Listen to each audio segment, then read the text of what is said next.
मोदी जी की लोकप्रियता अमार, अमाप और अपार है और ये सीधी वोट में कन्वर्ट हो रही है।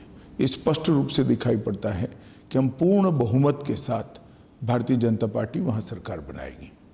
इस बार जो आपकी पार्टी ने टिकट्स दिए हैं उसमें खास करके युवाओं को मौका दिया गया है, नए लोगों को, बहुत सारे लोगों को मौका दिया गया है। ये किसके तहत, मतलब क्या सोच रही है? भारतीय जनता पार्टी हर बार बदलाव करती है, इस बार भी किए हैं और स्वाभाविक है युवाओं को मौका देना भारतीय जनता पार्टी का हमेशा से एक चलन रहा है और इस बार हमने जरा विशेष ध्यान दिया है। अगर हम बात करें चुनाव प्रचार की तो हमने देखा है कि प्रचार प्रसार दोनों तरफ से हुआ गया, पर जिस तरह की भाषा का प्रयोग किया गया अमित भाई, जिस तरह की लैंग्वेज का प्रयोग है, जिस तरह से स्तर गिरता जा रहा लगातार चुनाव प्रसार का, उसको आप किस तरह से देखते हैं? देखिए, मैं तो मानता हूं कि ऐसा नहीं करना चाहिए और कांग्रेस ने जब भी मोदी जी के खिलाफ इस तरह की विषैली भाषा का उपयोग किया है उनको मुंह की खानी पड़ी है। इस बार कर्नाटक के अंदर भी इनको कर्नाटक की जनता जवाब देगी। एक जो सबसे अहम मुद्दा जो कर्नाटक में उभर के आया है वो है रिजर्वेशन का मामला। जिस तरह की बातें कांग्रेस के द्वारा किया गया है, उन्होंने कहा कि 75% हम बढ़ा देंगे रिजर्वेशन। उस पूरे रिजर्वेशन के मामले को आप किस तरह से देखते हैं? क्योंकि लोग कहते हैं कि आपकी पार्टी ने या आपकी सरकार ने 4% मुस्लिम रिजर्वेशन खत्म कर दी। देखिए, 4% मुस्लिम रिजर्वेशन हमारी पार्टी ने ही खत्म किया है, सच कह रहे हैं, क्योंकि वो गैर संवैधानिक था। हमारे संविधान में धर्म के आधार पर रिजर्वेशन का कोई प्रावधान नहीं है। कांग्रेस ने अपीसमेंट की पॉलिसी के तहत वोट बैंक को कंसोलिडेट करने के लिए ये मुस्लिम रिजर्वेशन किया था, जिसको हमने हटा दिया है और मैं मानता हूँ हमने बहुत उचित कदम किया है। ये ठीक है, थोड़ा लेट हो गया है, परंतु ये हमारा जो फैसला है इस संविधान सहमत है। रिजर्वेशन विद इन रिजर्वेशन की बात करते हैं, एससी के रिजर्वेशन को हटाने की बात करती है कांग्रेस पार्टी, उसको आप किस तरह से देखते हैं? देखिए, रिजर्वेशन विद इन रिजर्वेशन हमने बहुत सोच समझ कर किया है।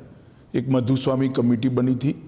मधुस्वामी कमेटी ने ढेर सारे डेटा का एनालिसिस कर कर, आबादी की संख्या को काउंट कर कर, उनके प्रतिनिधित्व को काउंट कर कर एक बैलेंस अप्रोच के साथ सरकार को एक सुझाव दिया था। उसके बाद में सरकार ने स्टेक होल्डर से भी चर्चा की है, चुने हुए विधायकों से भी चर्चा की है और समाज के आगेवानों से भी चर्चा की है, सोशल लीडर से भी चर्चा की। ये सब कर कर अनुसूचित जनजाति का जो आरक्षण है, रिजर्वेशन है, इसके अंदर हमने रिजर्वेशन के अंदर कुछ लिमिट्स तय किए हैं।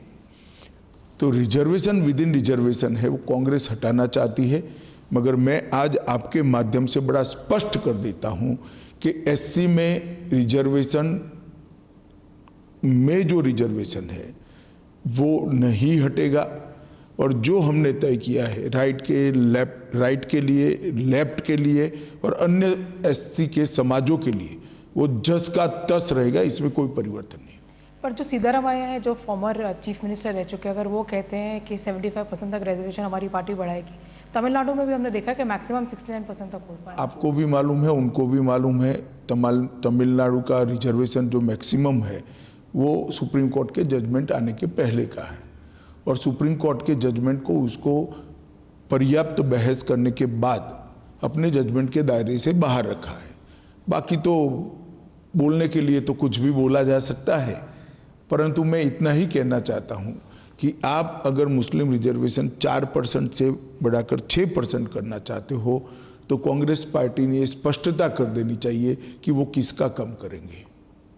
ओबीसी का कम करेंगे, एससी का कम करेंगे, एसटी का कम करेंगे, लिंगायत का कम करेंगे या वोकलिका का कम करेंगे। सिद्धरामैया जी ने चुनाव प्रचार समाप्त होने के पहले स्पष्टता कर देनी चाहिए।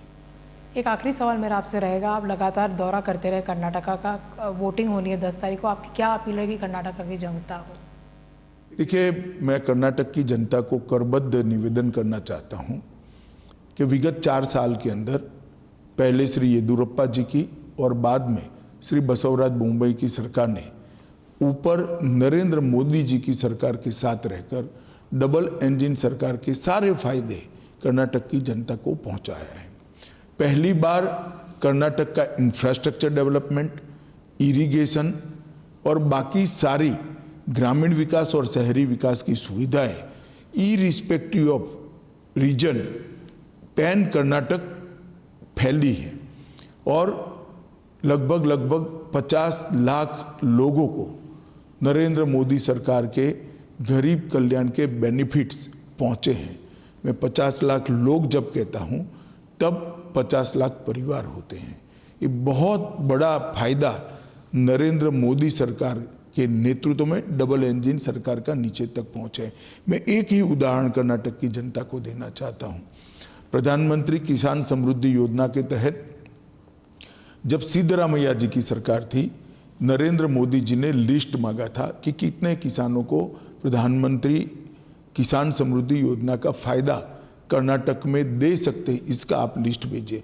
उन्होंने हमारा मजाक उड़ाते हुए सिर्फ 17 किसानों की लिस्ट भेजी थी। इसलिए उन्होंने लिस्ट इतनी छोटी भेजी थी कि उनको डर था कि अगर मोदी जी का हर साल चेक किसानों के अकाउंट में जाता है तो भारतीय जनता पार्टी की लोकप्रियता बढ़ेगी। जब येदुरप्पा जी मुख्यमंत्री बने, फिर से लिस्ट मांगी गई। येदुरप्पा जी ने 54 लाख किसानों की लिस्ट भेजी है और अब तक मुंबई सरकार और मोदी सरकार ने मिलकर 54 लाख किसानों को 15,000 करोड़ रुपया उनके सीधे बैंक अकाउंट में ट्रांसफर किया है। इसी प्रकार से सभी स्कीमों का फायदा डबल इंजन की सरकार होने से ही कर्नाटक की जनता तक पहुंच सकता है। ढेर सारे इरिगेशन के प्रोजेक्ट, ढेर सारे इंफ्रास्ट्रक्चर के प्रोजेक्ट्स हमने शुरू किए हैं, वो पाइपलाइन में है, इसको भी पूरा करना है। अतः मैं कर्नाटक के मतदाताओं को करबद्ध निवेदन करता चाहता हूँ, मोदी जी के नेतृत्व पर भरोसा कीजिए। हमारी कर्नाटक की सरकार एक समृद्ध, सुरक्षित और सभी प्रकार से संपन्न कर्नाटक की रचना करेगी। यही मेरा आपसे अपील है। खूब मतदान करिए, कमल के लिए मतदान करिए। धन्यवाद।